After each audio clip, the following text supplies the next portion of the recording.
gracias. Muy buenas tardes, diputados y diputadas. Con su permiso, diputada presidenta. Adelante, De diputado. acuerdo con la publicación en los medios de comunicación, los días 12, 13 y 14 de mayo se llevará a cabo en nuestra capital el cuarto coloquio internacional denominado Formación Científica, Tecnológica y Humanista, el gran desafío de la educación. Dicho evento está patrocinado por el Gobierno del Estado a través de la SEDUSAC. Con una o dos excepciones, los ponentes forman parte de la misma corriente ideológica que desde finales de los años 80 han sometido a los sistemas educativos, primero en los países capitalistas desarrollados y después en el mundo subdesarrollado, a un sinfín de críticas y reformas, descentralizaciones, desreglamentaciones, autonomía creciente de los centros escolares, reducción y desregulación de los programas, aproximación por las competencias, disminución del número de horas de clases para los alumnos, intervención por parte del mundo empresarial, introducción masiva de las tecnologías, de la información y la comunicación, fomento de la enseñanza privada y de pago. Es decir, estas políticas no se tratan de manías personales o de la ocurrencia de algún secretario o de una casualidad. La similitud de las políticas educativas desarrolladas en el conjunto del mundo capitalista globalizado no deja ninguna duda en cuanto a la exigencia de los poderosos intereses a nivel planetario que impulsan estas políticas. Por esto sostengo la tesis de que estos cambios tienen el propósito de adecuación profunda de la escuela a las nuevas exigencias de la economía capitalista. Lo que se está llevando a cabo es el paso de la era de la masificación de la enseñanza a la era de la mercantilización.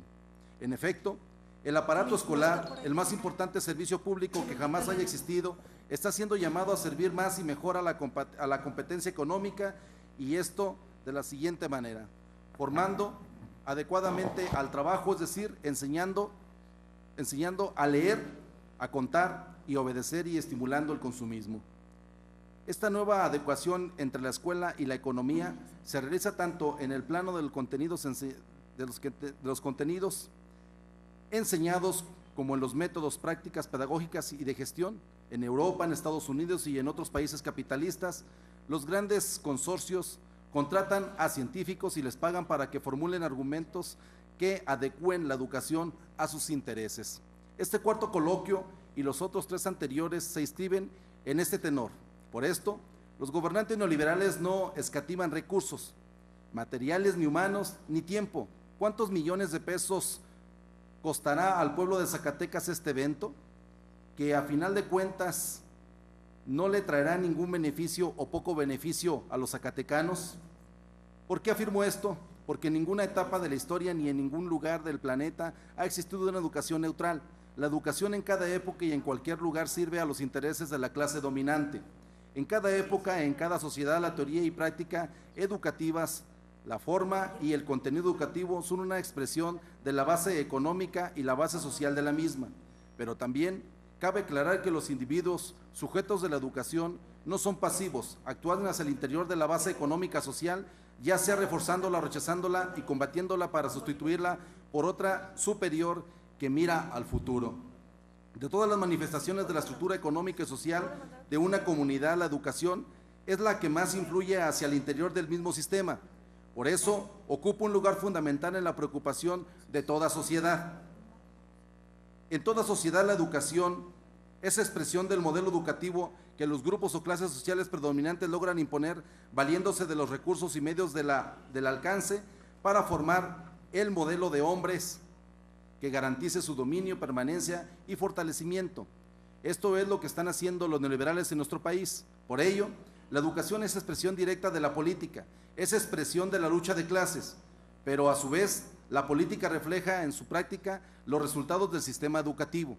De entre las fuerzas políticas que condicionan la educación, la determinante es la del Estado. Nunca ha existido un Estado sin teoría y práctica educativa en ninguna sociedad. Ha sido en México desde la época prehispánica hasta hoy. Por tanto, quienes en México pretenden que el Estado no dirija la educación se sitúan ante la imposibilidad y esconden el propósito político de imponer sus propias concepciones educativas. Por esto, cuando desde hace más de 30 años los tecnócratas neoliberales los empresarios, los partidos derechistas y los grupos oscurantistas de extracción clerical que se han apoderado del Estado mexicano han hecho blanco del ataque al artículo 3º constitucional con el pretexto de defender el derecho de los padres a educar a los hijos, buscando con el fondo suprimir la orientación científica nacionalista para sustituirla por otra de carácter dogmático. El proyecto educativo instrumentado por el gobierno actual, plasmado en la mal llamada reforma educativa, cuyos pasos iniciales se encuentran en los 5 gobiernos anteriores, concluya, diputado, forma parte por favor. de un plan integral contra México que consiste en entregar el sistema educativo nacional a los intereses del gran capital nacional y extranjero. La estrategia radica en aplicar en nuestro país el modelo de educación norteamericano que ha fracasado en Estados Unidos y está a revisión en aquel país. Las medidas que están aplicando son, por una parte, disminuir al máximo el gasto educativo, considerándolo improductivo, proporcionar a la mayoría de la población una educación para contar con mano de obra barata que no ha completado su formación, pretendiendo que carezca de criterio histórico, político y social firmes. Para ello, han puesto a revisión contenidos programáticos con el fin de concluya, reducirlos diputado, al mínimo por favor. posible en su aspecto informativo. A mí no se me notificó, diputada, por la CRIB ni por la instancia correspondiente de que no había sido aceptada mi petición.